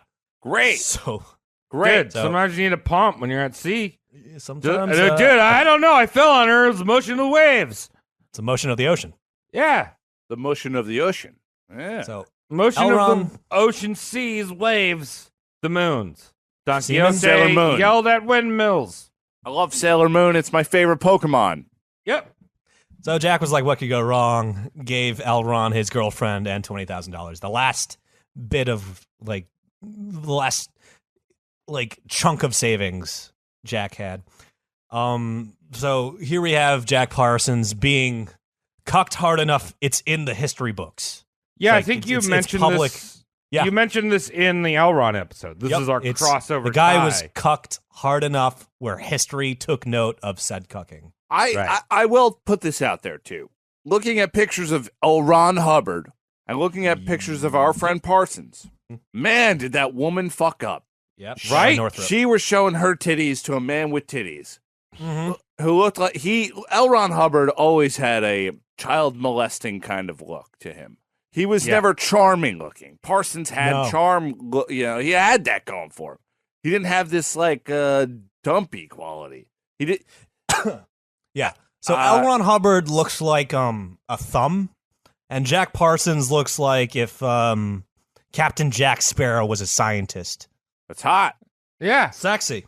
I agree. I would go maybe as far as saying L. Ron Hubbard looks like the priest that questionably touches boys, which is why he started a religion. Right. Mm-hmm. And if you know, and in his acting career, relaunching himself as Jeffrey Jones, he was caught with some child pornography.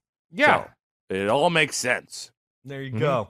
So more of a sting to, humanity than having your girlfriend stolen and having your $20,000 stolen is L. Ron Hubbard took those two things and founded Sea Org, which became Scientology. So because Jack Parsons was duped, Scientology exists. Jack Parsons could have just been like, no, you're an idiot. I'm not giving you $20,000.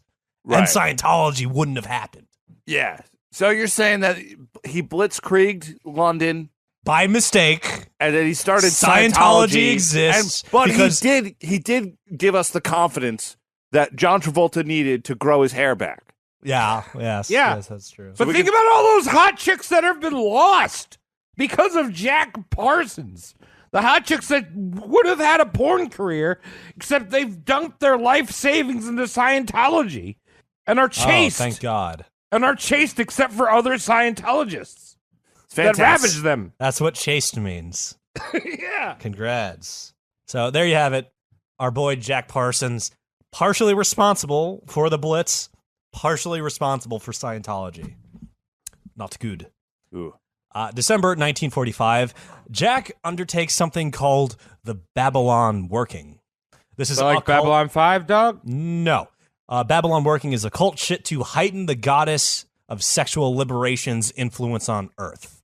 Essentially, Jack wanted the goddess Babylon to reveal to Jack the Scarlet Woman, and Jack would fuck the Scarlet Woman.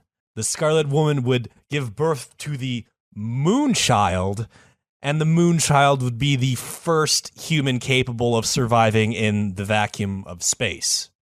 So again, he's using occultism, Satan shit, to get at space travel. All right, to me, that sounds like rational. Is it racist to say Scarlet Woman? No. How? It's not red. Explain how that isn't racist. I don't. Give me one good reason as to why I shouldn't be revolted. What right race now. would Scarlet Woman be? Oh, it would Native be peoples? a Native American. Pocahontas comes out. There she is. I had to find this animated beauty. Yeah, sorry, Parsons. John Smith beat you to it. There he is, jerking off to Land O'Lakes butter, which they have now removed from the shelves with our good friend, whose name escapes us all the time. But she is beautiful, that woman. She really is. Oh, Aunt Jemima, she's a beautiful woman. She sure is as well. They removed her too. Powerful. Uncle Ben, I'm fine with that. He was a little creepy. I don't want to eat my rice and get stared down. Uncle Ben always judged me. He's like, why are you eating them rice? Uncle Ben's the guy I like to see on the street and go, hey, man, how are you? And then I want to go home and eat rice of any denomination without being stared at. Okay. That's Scarlet just Woman, fine. Moon Children. Scarlet Woman gives birth to Moonchild. Moonchild explores space without spaceships and all that shit. So he's trying to fuck. He's trying to nest in a breast. Yes. Jack rallies his ride or die Thelemite friends. They spend Tom's a few... disappointed. Tom doesn't think I know how Shut anatomy up. works. Shut up. So Jack gets his ride or die Thelemites. Everyone and Jack spend a few nights jerking off onto stone tablets and chanting in the Mojave Desert. And then when Jack is quote unquote satisfied, he's just like, and now we wait. And on the way home to the parsonage, one Marjorie Cameron was at the doorstep waiting for Jack to return, trying to find a place to stay. And Jack's like, oh, there's the Scarlet Woman, obviously. Jack invites her into the mansion and fucks her brains out for 2 weeks straight. Come on in, Marge. Would you like to be pumped? No? Okay, Marjorie sure. Well, Cameron. Marjorie Cameron is David Bowie in disguise. Maybe. This woman, oh my. I want her on my team, okay? I'm afraid. Yeah, I'm afraid. I want her on my team. She's demure. Yeah. She's hot. She's good looking. She's a little intimidating for Cody. Cody, I don't know about hot. I would say assertive. Yeah. Like 2 pegs underneath dominatrix hot. I don't know why I use the word pegs. I'm not saying that you shouldn't be attracted to this woman if you are. But also, if you felt fear in your gut upon Googling her. Oh, it's a fear boner. Don't get me mistaken. This I don't have fear those. boner territory. Yeah, I mean, Cody, I would say more like she has shrimp eyes. Like eyes of a firm shrimp. Like a assertive shrimp. It's very scary. I don't know. I don't like it. Well, anyway, Cody, tell us more about how they did. Keep talking. I'm just scared. That's all. I was giving Travis that awkward pregnant pause just for effect. Zwick, you keep all that awkward pregnant pause in. Oh, she looks nice. She looks nice when she's old. She looks like she'd give you some really good chocolates. It looks like parts of her wrinkles would fall off onto your penis. No. Tom, why'd you go there? I was just thinking I'd get some Werther's Originals and watch television with her. Because I know what you're thinking. I'm not thinking about boning. You are. Nope. You are. I'm just thinking about Werther's Original and watching Golden Girls. Cody, more nice please. Woman. Enough of this. Oh my So God. They marathon fuck for 2 weeks. And I'm not like, oh, they have sex and then they have lunch. They're in their bedroom for like fucking 2 weeks asking for like people to slide like Hot Pockets and Pop-Tarts underneath the door. We're going to get to the moon. No, Jack doesn't explain any of that. he doesn't explain like the occult summoning, the Babylon working, or anything. He's just like, oh, hey, come on in. I'm going to fuck you for 2 weeks. Yeah, so so explain any of that. Yeah, Marjorie's like, I'd like to leave now. He's like, nope, we have Too to get bad. to the moon. June. You're mine now. So, all right, anyway. No children would ever flop out of Marjorie, but hey, Jack has a girlfriend that is into and can survive 2 weeks of marathon sex. Yay, Cool. I guess. Speaking of Colors of Scarlet, the Red Scare was popping off on this time. Jack worked at the Hughes Aircraft Company because he got, nixed from the JPL. Howard Hughes. The Hughes Aircraft Company. That's Howard Hughes. Is that him? That is Howard Hughes, which I don't we were know. going to get into. I've done some research. Oh, shit. Well, Howard Hughes, remind me about him, might come up a little bit later in this episode. Jack came under federal and corporate suspicion when schematics went missing from the business. Jack was the only employee that could have taken/misplaced the schematics in question. The FBI asked Jack what happened to the schematics. And these are like sensitive, like cutting edge, like aeronautics, like schematics. Jack said he copied the documents to include into his portfolio. And the FBI is like, what do you need a portfolio for, buddy? And Jack was just like, I'm trying to work in Israel. I sent my portfolio to Israel. And this is incredibly stupid because Jack denied being a communist spy by confirming he was inadvertently an Israeli spy. So he's like, no, I didn't leak that to the commies. I leaked that to the Israeli. Oh, no. We like them, right? We don't. We're I don't still know about this. I don't know about this time era. What year exactly?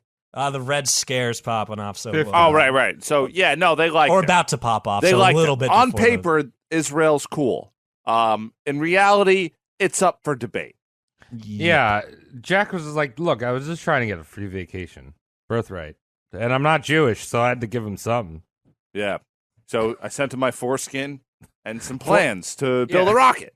Foreskins and rockets. Can't wait to hear back. The FBI let Jack off easy. That's funny. See what I did there? But Hughes Aircraft Company saw the sensitive info leaked to Israel as a fireable offense. Jack was not only fired, but blackballed in the entirety of the aeronautics and jet propulsion industry. The one he made. He's too loose and trusting with information and guns, apparently.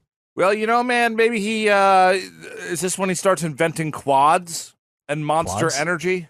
Oh, yeah. Real You got rocket it. juice. Mm-hmm. Well, the real rocket that's existed for centuries is the penis. Thanks, Travis. Thank you. You're welcome. Cody, keep telling me. At this point, there are zero demographics that like Jack. He's shunned by the science and government circles for occultism. The commercial industry blackballed him for leaking information. Crowley and the Thelemites don't like him because he tarnished their name by, getting swindled by Elron. So it's just like, oh, the Scientology nerd, like the Scientology hack, scammed Thelemites. They didn't like that. What is a Thelemite? The people that believe asking while cooming gets you stuff. Oh, okay. That's just the name of... Thelemites, yeah. You're right. Crowley boys. Crowleyman. Yeah.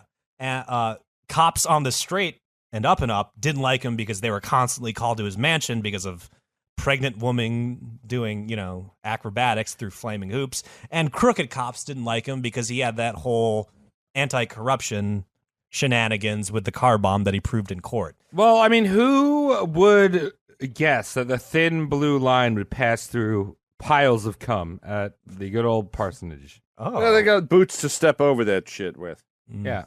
Yeah, they have specific cum boots that give them extra grip. Every police station has at least two pairs. Oh, we got another 702-45-69. Yeah. 420. Yeah, one size fits all. And they know, put the boots on. We're going to the orgy. The cum is at least knee deep. Right. Well, it's actually they're cum waiters. That's what you call them. And they leave the cum waiters and the dumb waiter. And they come up, bing bong. Come up. They come up from the laundry room, Get the cum waiters. They run over there. It's fine. Everyone's happy. A little salty, but happy. Yeah. So, in attempt to dodge the hate from American government and American industries, Jack moves to Mexico.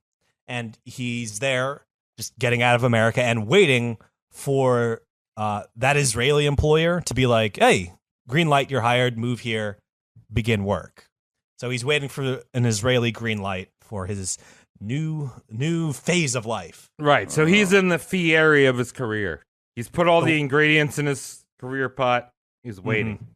That Israeli green light takes just a tad longer than expected, and Jack needs to take up employment at a explosives plant. Makes sense. That's his skill set. Yeah, boom, boom, boy. So he's there. He's mixing gunpowder into shit, making, as Travis said, boom, boom, boys. Boom, The Israeli, boom, boom, boom. I want you in my room. We'll spend the night together. Tom, that's a great song, right? You're an audio boy. I agree. That's one of the best songs ever written. So he's working at this Mexican explosives factory. The Israeli green light comes through. So his contact in Israel is just like, oh, yeah, we're ready to hire you now. Just get over here. And this makes Jack's day. He's like, yes, leaving fucking, this landmass. He's already out of America. He's in Mexico, but he's just like, yeah, I can start doing my rocket shit for Israel. He sets up, he gives his notice. He sets a date to move to Israel. The day before Jack leaves for Israel, a huge, mysterious rush order is placed at the explosives plant. The plant asks Jack to help fulfill the order, offering Jack a bonus, for his overtime just before he leaves. That's all it takes is money, If all it takes you is need money. help, you just need money. Yeah, Jack's like, I could use some more travel funds. I'll help you, but I have to leave for Israel tomorrow. Now, knowing all this, somebody ask me how he did. Oh, Papa John. Did he go into diabetic shock? Yes. Tom, future predicting. June 17th, 1952, a humongous explosion rips through the plant. Jack had his right arm blown off. His other limbs were broken but still dangling on him. Now, an explosive forensic expert would be like, that means the explosion happened wherever Jack's right hand was. You know what I mean? If it was strong enough to rip his right hand off but leave everything else dangling, the explosion epicenter must have been at Jack's right hand. Right. And the right hand was Jack's dominant hand. So everyone's thinking Jack did something with his right hand that initiated an explosion that blew up the plant. Are you telling me that behavior? Maybe he just built up too much friction and then just started handling gunpowder and it exploded. I was going to say, are you telling me that he invented the A-bomb before? The A-bomb? Yeah, he invented the A-bomb before Albert Einstein through masturbation, split the atom with his penis and cum shot. The cum went right through the atom. Yeah, the nucleus Satan's of the atom. cum. Yeah. No. So Jack had his arm blown off. His other limbs were dangling. There was a hole shot through his fucking head. Jack survived this for a little bit. He was alive. He had a hole in his head? He had a hole through his fucking head, and he lived for 37 minutes after the explosion. What was he saying? Desperately. Yeah. The emergency responders could not make heads or tails of what he was trying to say, but he was trying to communicate something very direly. So Albert Einstein's a penis. I make better explosions. Look at the handiwork of my explosions. Nice. So Good as I joke said, to go out on. He lived for 37 minutes trying to communicate something desperately to the first responders. Some peeps in Jack's life argued that Jack was an expert and he would have never made such a mistake. Other people argued Jack played with explosives so frequently throughout his entire life that he was about due for a fuck-up. After all, he was a former member of the IRL Suicide Squad, and he was pulling an overtime rush job at a Mexican explosives factory. Wait, what year was this and how old was he? 37 at the 1952, 37. So lived real hard, died real young. Well, that's kind of old. But yeah. Interpret his death as you wish.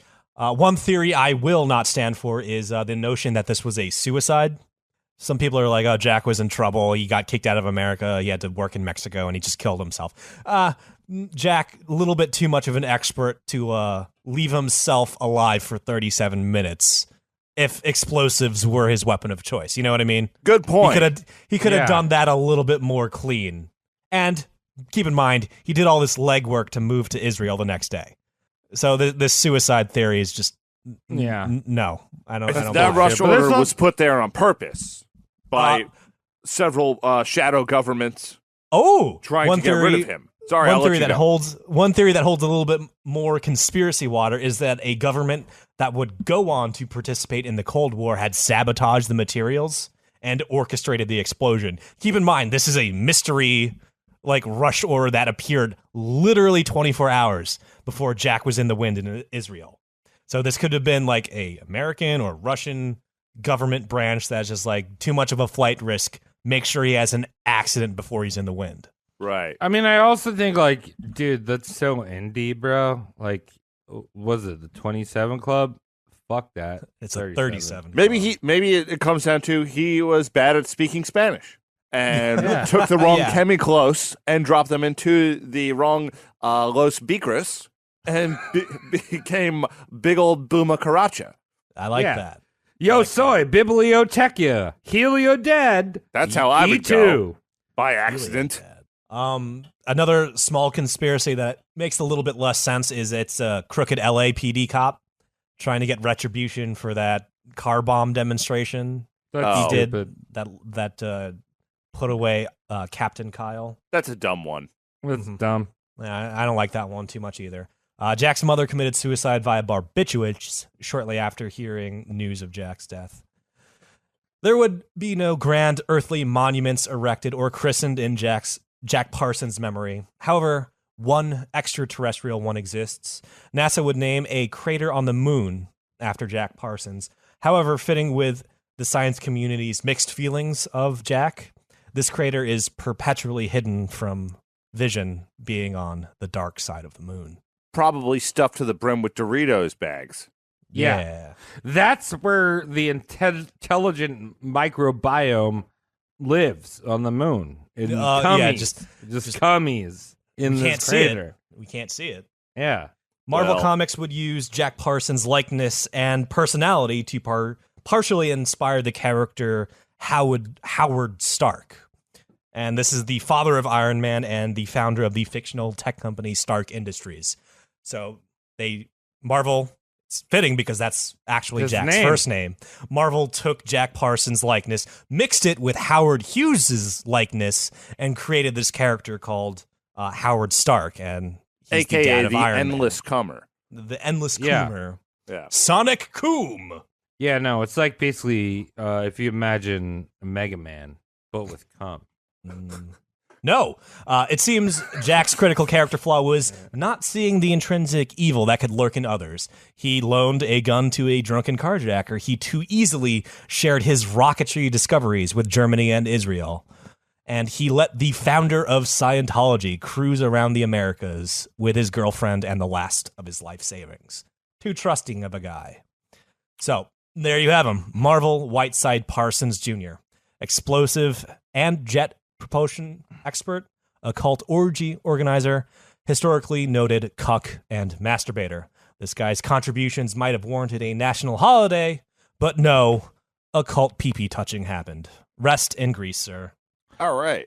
Yeah, definitely one of the world's smartest suckers. Yeah, masturbators. I'm gonna straight up say this guy's a champion. I think we should start a GoFundMe to give him a legit monument. What would the monument look like? It'd be a penis. Yeah. And there'd be rockets shooting out of the It'd be a penis with a nose cone and arrow fins hanging off the side. What about a rocket with truck nuts on it? Yeah, a rocket with truck nuts on it, dude. Yeah, that sounds good. And Jack Parsons. It's awesome. This guy. It would be Jack Parsons underneath it, parentheses, sick, bruh. He gave us the Beatles. He gave us Taco Bell. He gave us 9/11. Now, no one likes 9/11, but we also can't forget it. Never. So it's part of the history, but like it or not. Yeah, you would not have Post Malone without 9/11. Yes. You would not have the post office without Post Malone. Yeah. It's a vicious cycle. I've never heard a Post Malone song outside of the one Congratulations song. And goddamn, that's a bad song. How is this guy famous? He seems like a nice dude, but he's also not Jack Parsons. I think Post Malone might be my brother. I think he's a little too young to be my son, or a little too old to be my son. He's like 25. Yeah. I don't know, man. You're a frisky I can rule kid. it out. Yeah, I was a frisky kid. I was never dressed as a ghost for Halloween. I dressed as a penis, and cum was shooting out of it. Amazing. Okay, The with that end. said, Cody, thank you very much for all this research on Jack Parsons. What a fun man. Yeah, right? Not a bad thing to say about him. I really Little Aleister Crowley side dish, little All about that occult PP. Yeah, little L. Ron Hubbard. He seemed to be a magnet for scum people, but always stayed true to himself. Too trusting of fuckers. Mm-hmm. So with that, we're going to thank the Lord and give a big old roast mortem amen, as we always do at the end of our program. Mm-hmm. Cody, you fucked up. This guy's a genius. He came on too many things, Travis. He would have been. That's not a Cody. That's not a fucking thing. Cody, you can't come on enough things. What did I teach you, baby boy? You can't come on enough things. This is what 1 years of seniority is, baby boy. Maybe Post Malone is more than not your even son. a year. Okay, so Like thanks for listening, everyone. If you like what you heard, you're a crazy person. You're mentally ill. You've been fooled if you liked what you heard. But you're in good company here. You're in good company. This is a good show for all right people, and you're all right. Especially our Patreon people. Patreon.com/roastmortemcast. Yeah, give us some money. do it. We're doing stuff with it. I don't know. We're figuring it's all just going into a bank account. Eventually, we're going to invest in a lot of Black Dynamite and take our vengeance. Dynamite. Roastmortemcast.com, dog. Yes, That's real. That's there. Go look at it. Yeah. So, yeah. We got merch now, right? By the time this episode comes out, maybe. Oh, okay. We had merch, and then Teespring Vagueness. thought we were bad. So We might. I just want to get these samples so they're good. The So I Teespring know store they're is still good. there. I want to give you the pepperoni experience. Okay, all the samples are coming in. We're about to approve the merch. Hopefully, it'll be out by the time this comes out. If not, then bingus. Wait a week. Patience. All right, Papa Simeon. Papa Simeon. No. Put your butthole on the Simeon. Sibian. Yeah. Simeon is a monkey. We got to get you an auto blow, by the way. That's where the Patreon funds are going, to Travis's auto blow. Yeah, I want the auto blow, dude. Give me 1-800-AUTOBLOW.com. We accept used ones. Okay, good night. I'll take Bye, a used one. Danky Shane. All you need to do is put a little bleach on it. It'll be good. You just fucking auto blow me with some bleach, dude. Clean me off. Danky Shane. Clean me off. Danky Shane. Dank. Clean me off.